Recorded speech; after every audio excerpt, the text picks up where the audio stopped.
So we're here to talk a little bit about and learn a little bit about stress and mast cells, because those are two intimately connected things in our bodies.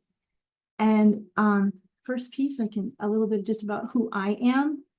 I'm Roselle O'Brien. I am a nurse. I'm a clinical mental health counselor. I'm a teacher, a lot of hats.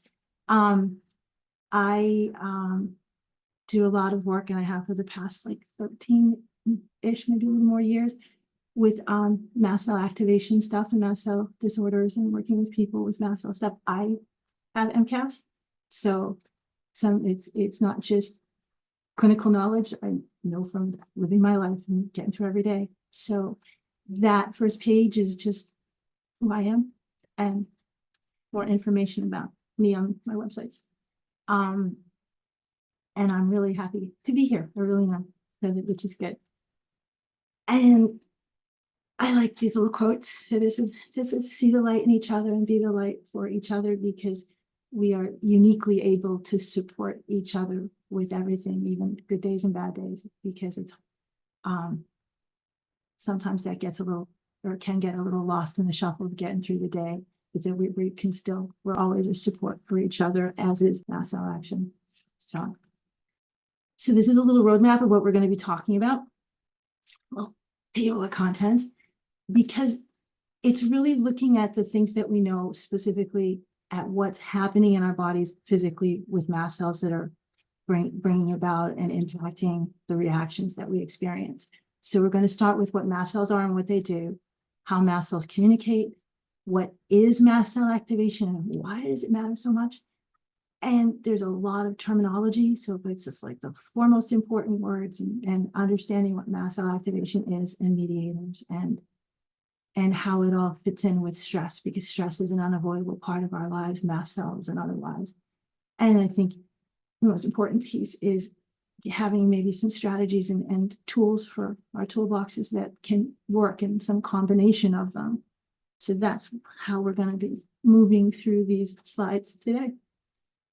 If you have questions, I am watching the clock, and Charisse is watching the clock in a minute, just to make sure that there is that time at the end that you will have time to ask your questions. So write them down, note them down, put them in the chat, however it works best for you, because that it's important to see how many of those we can address today. So basics, mast cells, and I'm sure, this is just kind of a quick little summing up. Some of it is they're a type of white blood cell. They're found in the connective tissue. They're in every organ system in our body. They're everywhere, including our brain. There are the most of them. They're everywhere, but there are even more of them places where our body comes into direct contact with the outside world. So it's our skin, our breathing, our GI system, our brain. Those are like those immediate contacts. They are also a huge part of our body's immune response and our inflammatory response to perceived pathogens and what it thinks are dangers. It's the best way to think about mast cells, are our body's first responders to everything. They're the frontline army right there, responding to what they think might be threats and dangers and harmful things for our bodies. Things that mast cells do. Mast cells do a lot of things. These are just a few things that I picked that are kind of important, especially in our day-to-day lives. They're, again, the first line of defense against viruses, bacteria, all sorts of stuff, our immune response. And they help protect our body against things. Our mast cells are constantly adapting to the things we're exposed to. It's always thinking about mast cells, that everything they're doing, they think that they are protecting our body and keeping us safe from harm and danger. Mast cells are part of, they regulate your blood pressure. They regulate wound healing. Those are really important ones, because wound healing and our blood pressure and how we respond, the inflammatory swelling, all of those things, the immune response, that's all a part of mast cell reactions.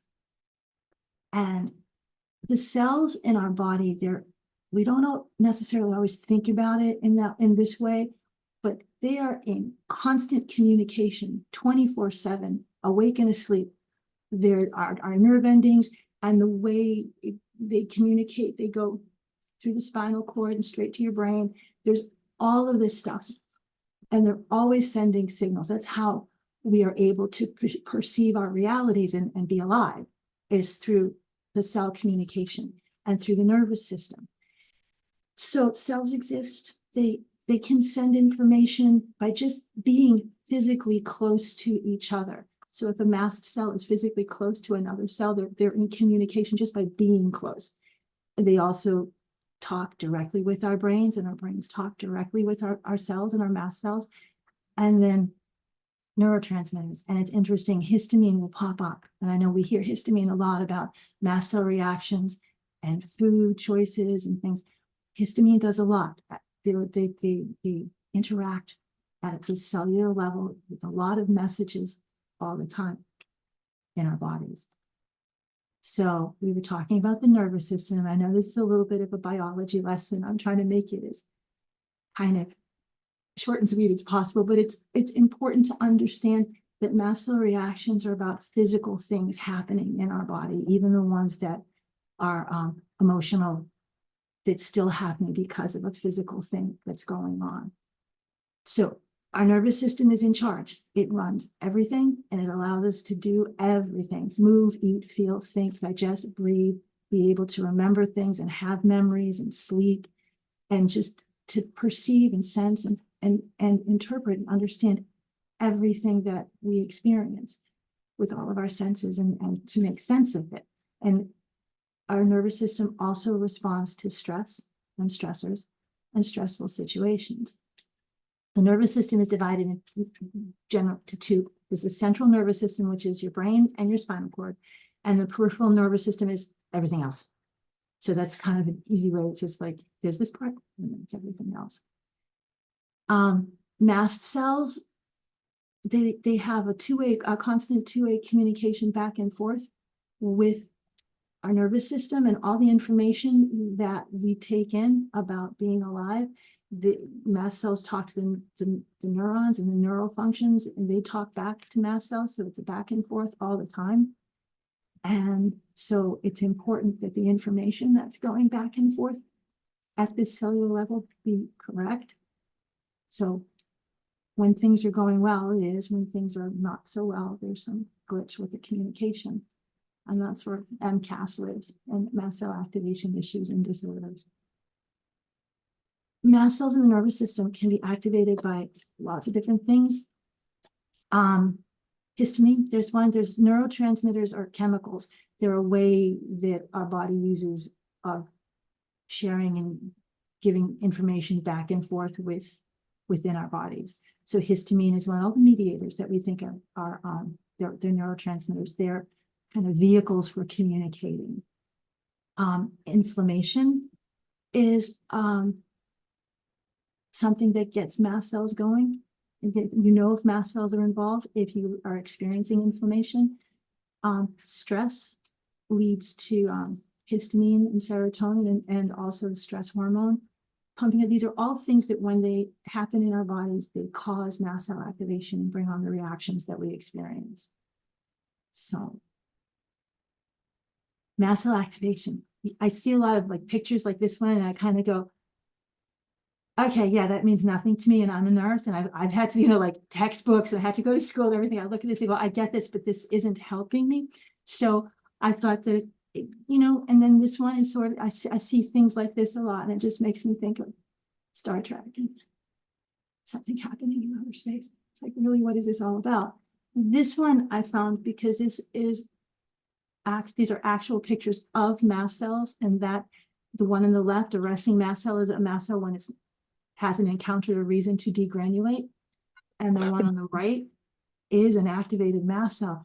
And I had a client of mine just recently who has MCAS, was looking at this picture and going, I feel like that when I'm having really bad reactions at the one on the right, that's how it feels inside of my body. That's so hard to explain to people who don't have this, just like what this is all about, because so many times people are like, look like there's anything wrong. What's the matter? You seemed fine 3 hours ago, or, reactions like that.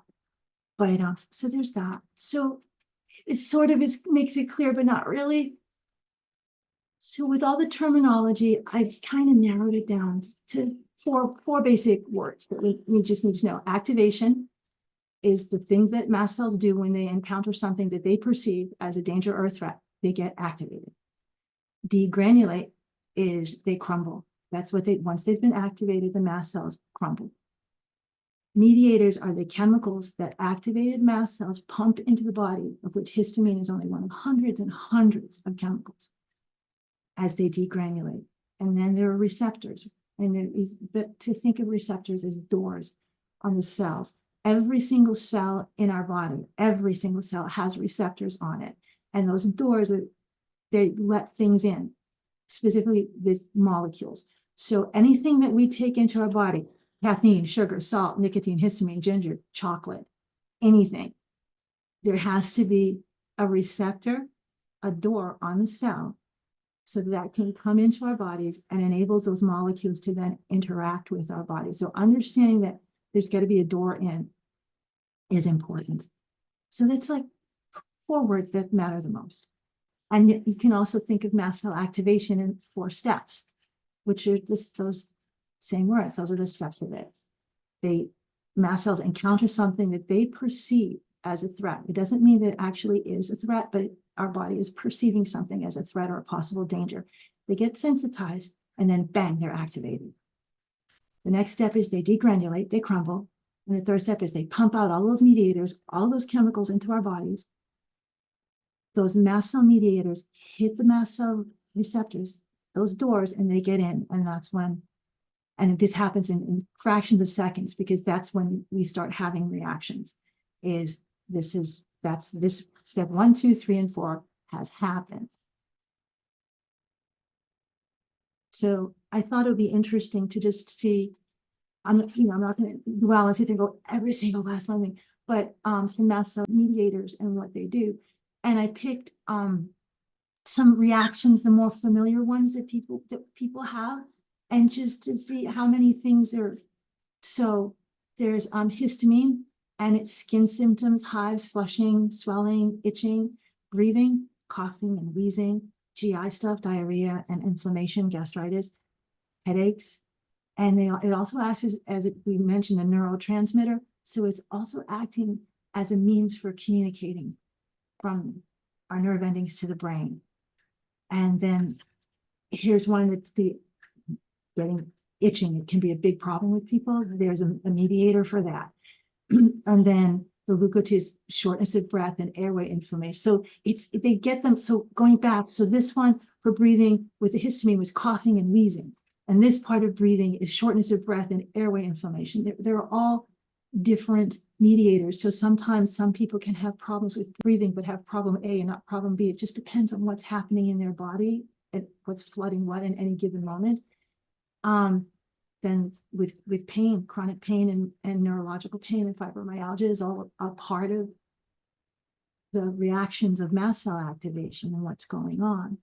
So there's more skin flushing, the heart things, brain fog, a lot of different ways of having pain, bone pain, different mediators. There's the fatigue. Sometimes people, their lymph nodes are swollen on mast cell reactions. So I thought it interesting that serotonin, it's involved in the direct activation of the pain nerve fibers. So there's a lot of ways. And then muscle weakness. Mast cells do a lot with how we perceive pain. And the corticotropin releasing hormone is related to is all about stress. The stress factor. So this piece of stress is well, it's around us. It'd be great if we could live a life that avoided stress or that didn't include it, but we're not. So I figured that out. I will let everybody know how to do that. Oh my God. But it's also interesting that our body is made to experience stress and to respond to stress in certain ways, depending on how our body interprets the stress that we're experiencing to be about. And again, this communication about stress happens at a cellular level. And it just says it again, that they're just talking to each other nonstop, sharing information, giving directions. Send cells over here. We need to, it's almost like a movie. It's just happening all the time. And I find it helpful to look at stress responses in short-term ones and then the long-term effects of stress. So the short-term responses is all about that fight, flight, freeze response that we're familiar with. And a potential threat or dangerous situation is encountered, but it was kind of, I think, all about thousands of years ago and not being eaten by that saber-toothed tiger. But that's still what happens. And the hormones, especially the cortisol, which is the stress hormone that gets released and floods our systems and causes all these reactions. And our mast cells in our bodies are super in tune with the slightest change, because there was a point in time when it was our survival depended on it. And so that our heart rate increases, blood pressure goes up, we start breathing a little faster, and our vision and our hearing gets a little sharper. Digestion kind of slows down, and our immune function slows down, because everything is just ramping up to save us from being eaten by a dinosaur. And the long-term responses are what happens when we spend a lot of time in an aroused state of stress, of chronic stress. So it causes high blood pressure, there's cardiovascular diseases, digestive problems, sleep problems, mood. We're aware of this because there's a big part of mast cell stuff that is dysregulating for so many things that our bodies do and don't do. And when you look at the physical symptoms of stress that we're familiar with, these are just some of them: headache, fatigue, insomnia, nausea, swimming, muscle tension, digestive problems, and irritable bowel syndrome. And then if we look at that again and just think about just this one slide through the lens of what we know are mast cell reactions, people get headaches, chronic fatigue, problems with sleeping, nausea, sweating, all of these. And it's interesting that what kept coming up when I was doing, because I do, researchy kind of things, citations and stuff, but irritable bowels and other things were coming up that all have a basis in mast cell activation. And it's important to know that, and also to understand that there's a lot of connecting the dots that still isn't happening as we read things.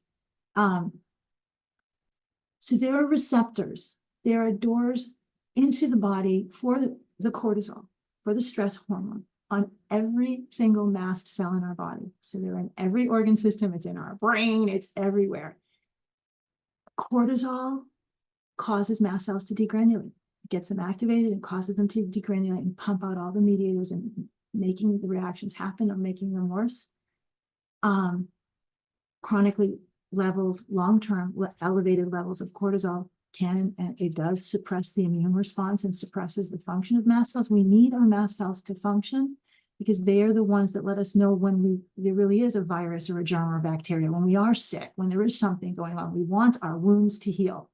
And if the function, we want our hearts to beat regularly, all of these things that mast cells are a part of, we want them to be working well. So too much stress messes that up. Elevated cortisol levels can lead to memory and concentration problems, anxiety, depression, headaches, as can activated mast cells.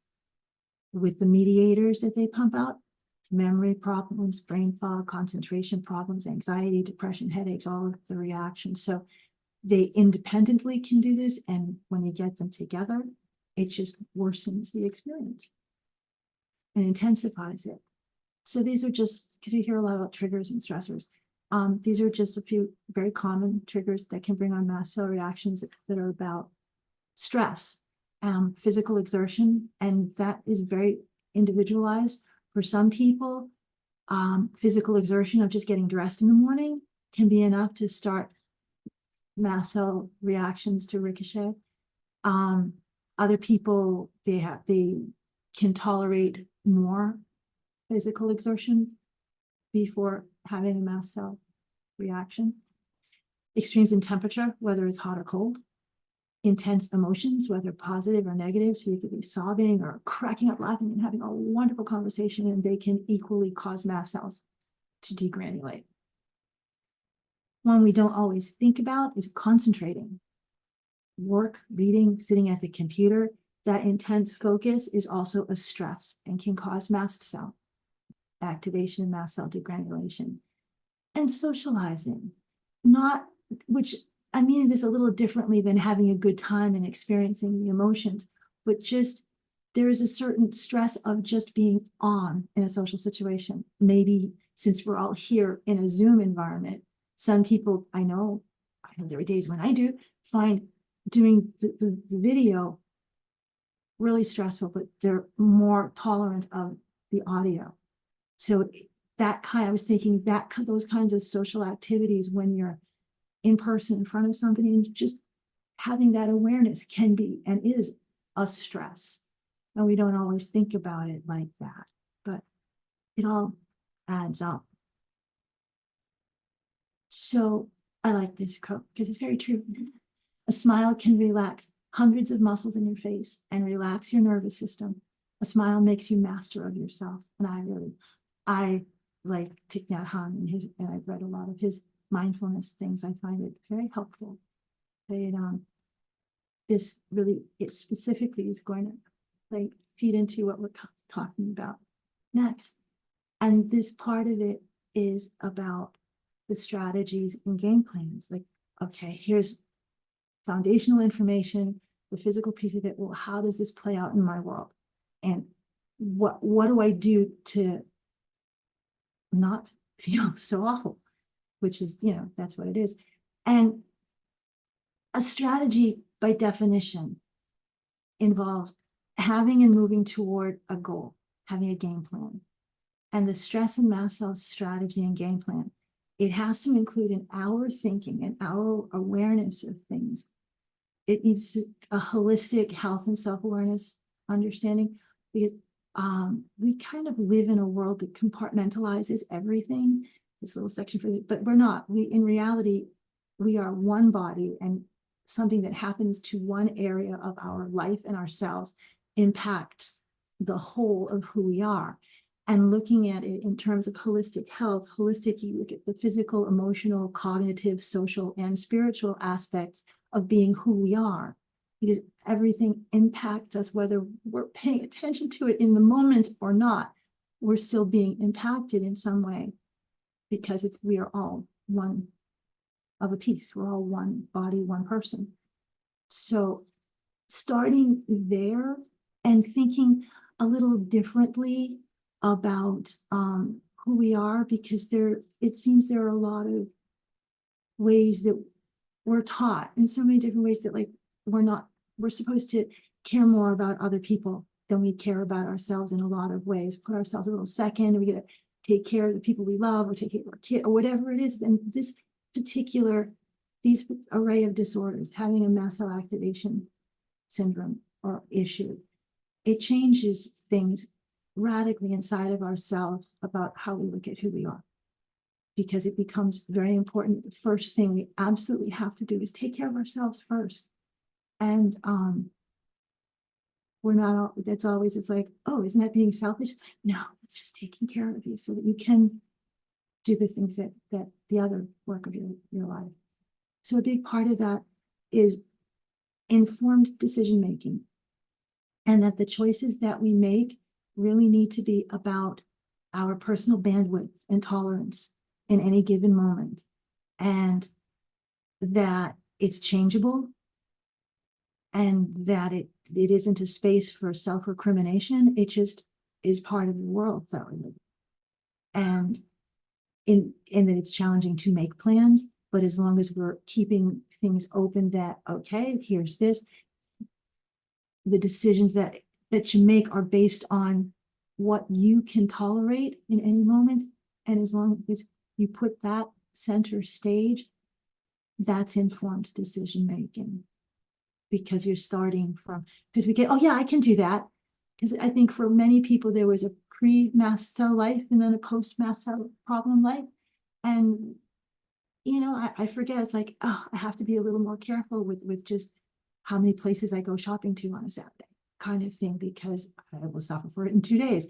Or it's just making informed decisions about what we do with ourselves. And also what goes along with that is the education piece. which is why, we're here. It's so important that we educate ourselves, and then the people we come in contact with, it starts, of course, with the people that matter the most to us in our lives. And fingers crossed that they will continue to accompany us on this journey.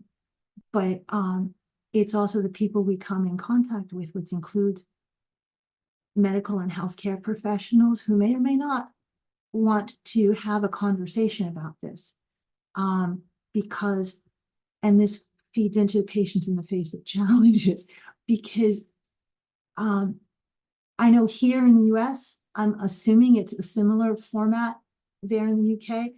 Healthcare has become very much about managed care, and that the doctors and healthcare professionals are managing the care from the outside. They're saying, oh, you have this, you need to do this, you need this, here's your diet, you need to take this, you do. But a mast cell disorder is not something that fits the managed care model. It can't be done without us. It cannot be done at someone with a mast. You can't do it without having a conversation at a minimum, and being willing to listen and let this patient teach you, and not every doctor, for whatever the reason, whether it's ego, because sometimes it is, or just they're busy, or it can be, or they don't believe, or 1,000 different things. Not everyone is going to participate in the way that it needs to be. And that then goes back to and it also goes into the appropriate supports, because an appropriate support is someone who is going to engage and listen and respect your insight and your knowledge and your sharing of, this is what I'm experiencing, as being real and being the truth, and being the place where the support needs to happen. And if someone isn't doing that, and it's a very hard thing sometimes, but because I think we're sort of taught that, you go to the doctor, and the doctor will, here's what's wrong, and they will go, here's what you do, it's fixed, you're done. But this doesn't fit that. And being able to go, okay, no, this isn't an appropriate fit, and go on and try and find another healthcare practitioner who is a better fit, if that person exists. And meanwhile, not to doubt yourself. And that's where the know thy body is, because you know who you are, you know what you're feeling is real. Sometimes it's charting ourselves. I came at this as I was already a nurse before this super hit me.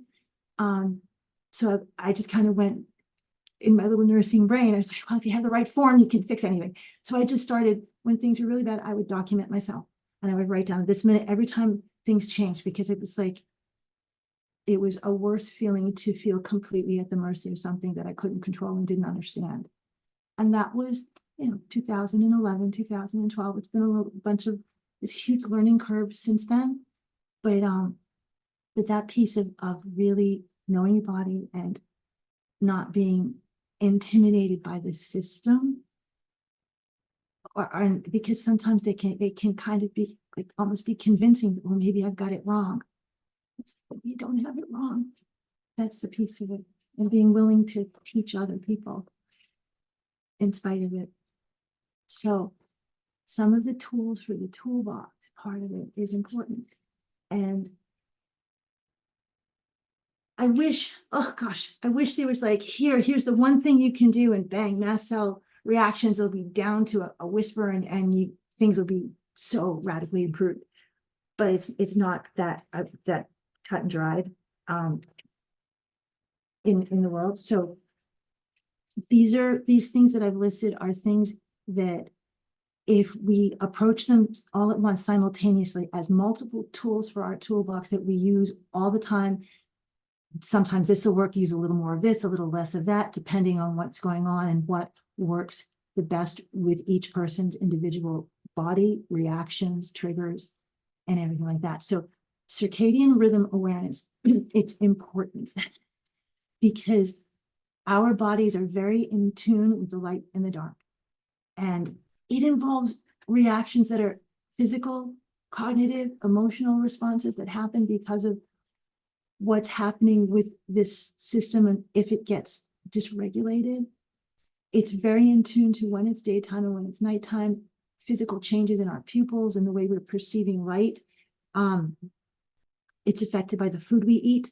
temperature, physical activity, social environments, stress.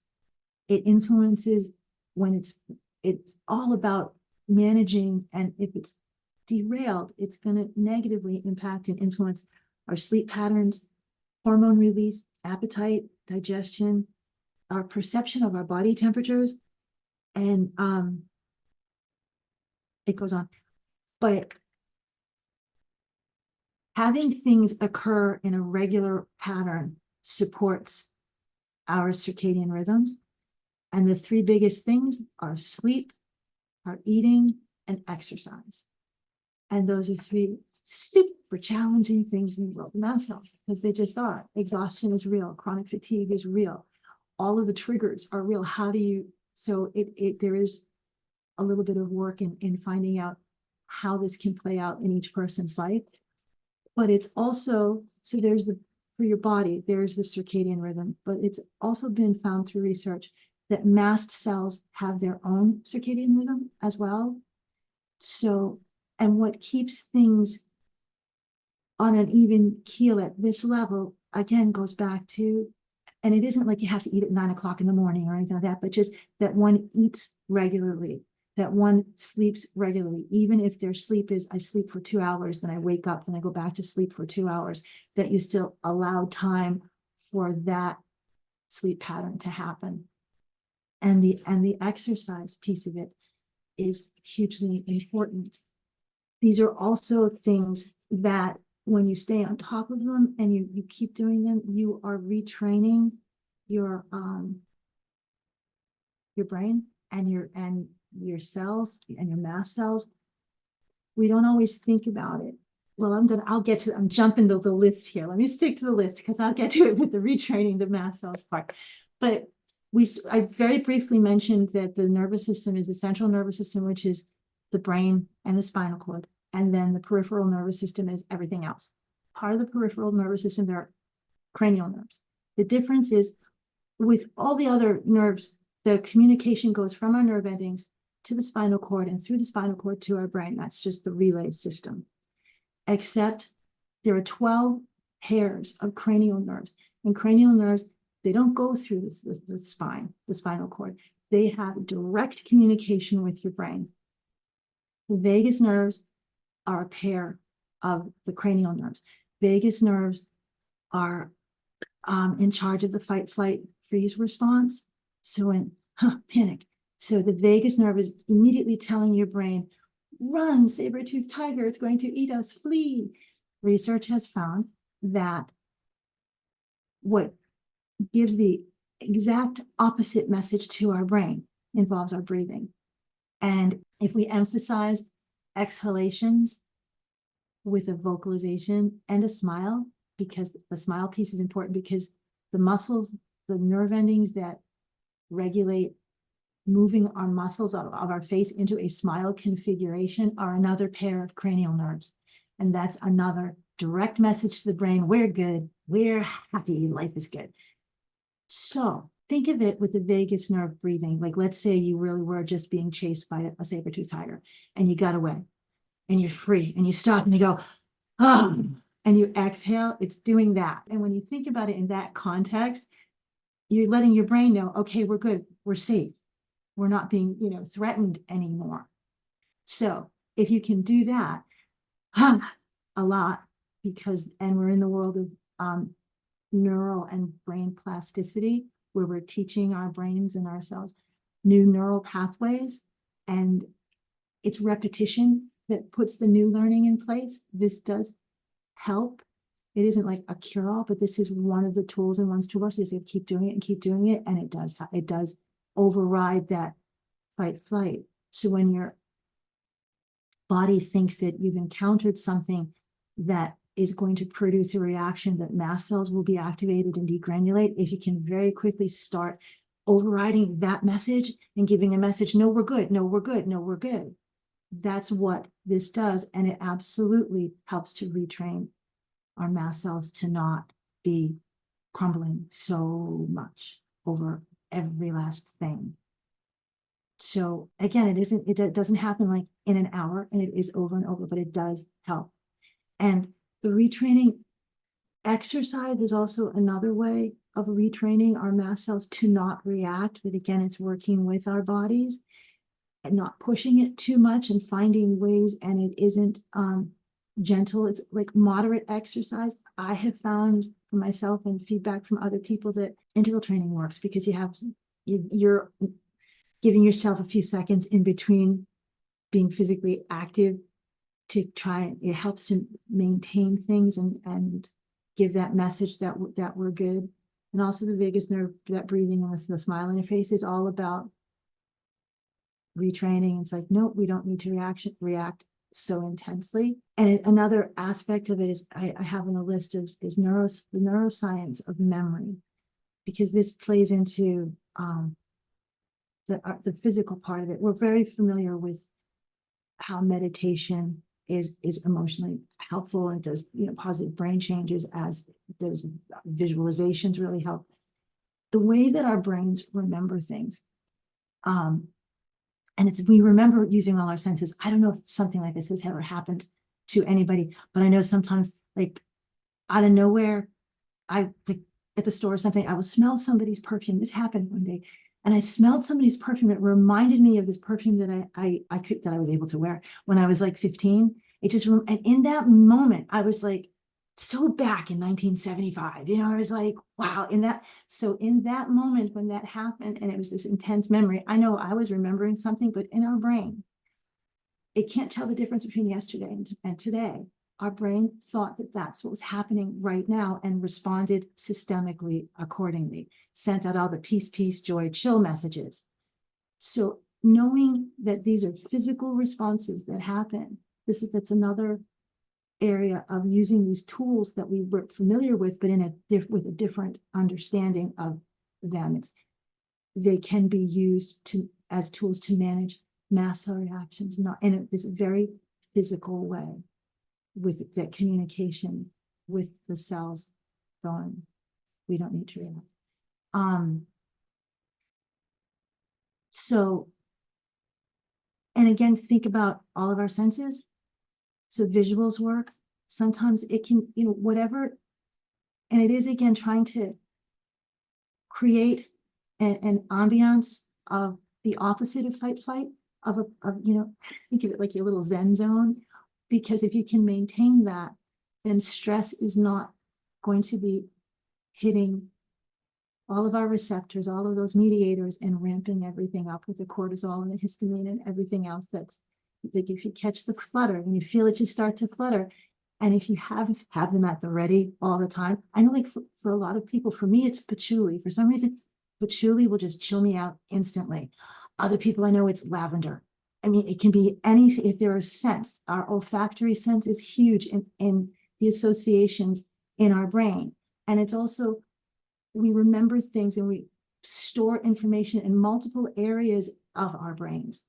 So being able to kind of activate these and being in control of the message you want to give your body absolutely impacts mast cells and helps them to not degranulate. So it can also be in the world, it's used a lot in the world of dialectical behavior therapy. This isn't about behavior, but this using a neutral focus, picking something when you feel yourself, the feeling, a reaction start, picking something that it's not to distract yourself, because there's a lot of fear and worry that goes, it's like, oh my God, is it going to get really bad for some people? Am I going to end up in the hospital or in the emergency room or using an EpiPen, or a bunch of different very valid fears and trauma? Just having this is associated with this. So if you're able to pick something that is absorbing of your attention, in that moment you can just focus on and do. Sometimes it can be a simple thing. I like little fairy lights, and there's a lamp hanging over the eating table behind me, and if I take my glasses off and I just hold them up, I can see the lights, the lamp, the chandelier lights reflected in the lenses of my glasses. And I like seriously love fairy lights, and those, and immediately I am no longer thinking about the worry, the fear, the panic, the reaction. And I'm just like, oh, the lights are so pretty, or whatever. So find that. So using the lights then became a neutral focus. It's something to focus on that isn't engaging with feelings that ramp up and lead to more mast cell degranulation and activation. It's an interesting thing with that. So it's almost like props. The props we put around us matter. Our immediate environments matter. How we create our home environments and the places where we feel safe. It matters. And it is fueling our mast cell stuff, not just the toxins in the air, but visually what's going on, which is interesting to think about. Food as medicine is another part of things. There are food choices that are mast cell stabilizers and mast cell strengtheners.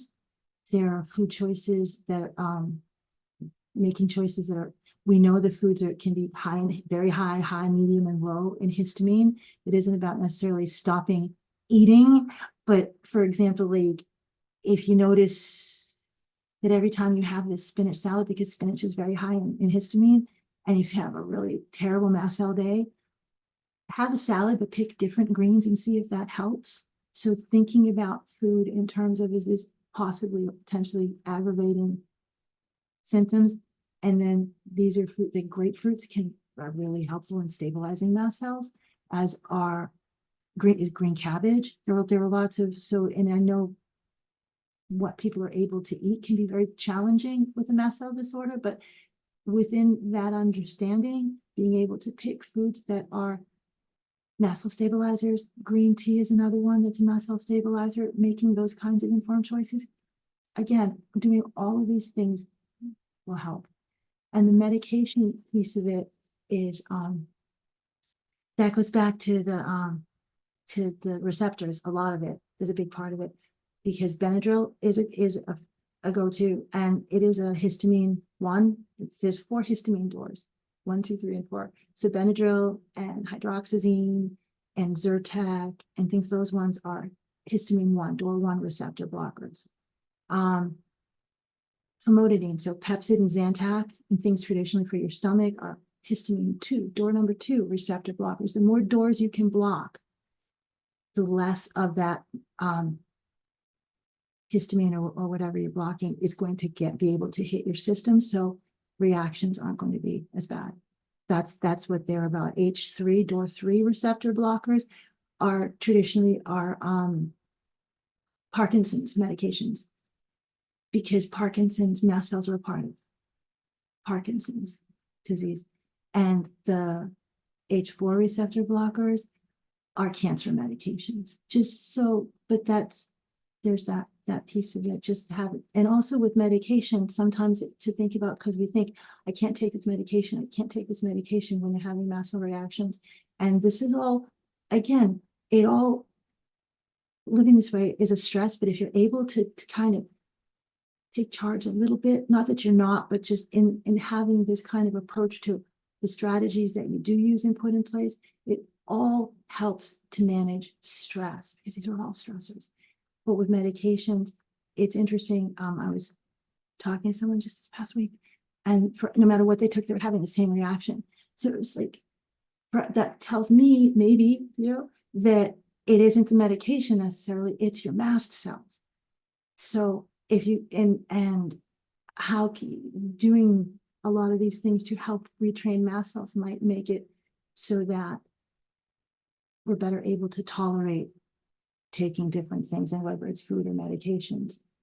And having if when you're able to, having things compounded and removing as many unnecessary chemicals as possible, those are also strategies that work. But and the last piece of it is the sleep. And I know we talked about just the importance of sleep, but there is a system, there's a thing that happens when we're sleeping, the lymphatic system. I don't know if you've heard of that. This was a new one for me. I heard about this one, I don't know. And Christmas time, just this past Christmas time, I was like, really, what's this? And I thought it was really interesting, because it happens only when we're sleeping. And it's when our brain detoxes from toxic chemicals, and when we're deeply asleep, and it helps improve brain function. I know my world, brain fog is a big problem sometimes, but it also with all of the impact systemically of what, our brain, our toxins in our brain, to be able to sleep. And it only happens when we're in like the deepest, like level 4, stage 4 sleep. That's another reason why sleep is really important to try and manage. And I feel like I've been babbling, but I hope that this is maybe given anchors and places to explore and find what can and can't work for you. And I'm here. Everyone at Mast Cell Action is here. Reach out. Amazing supports that they offer.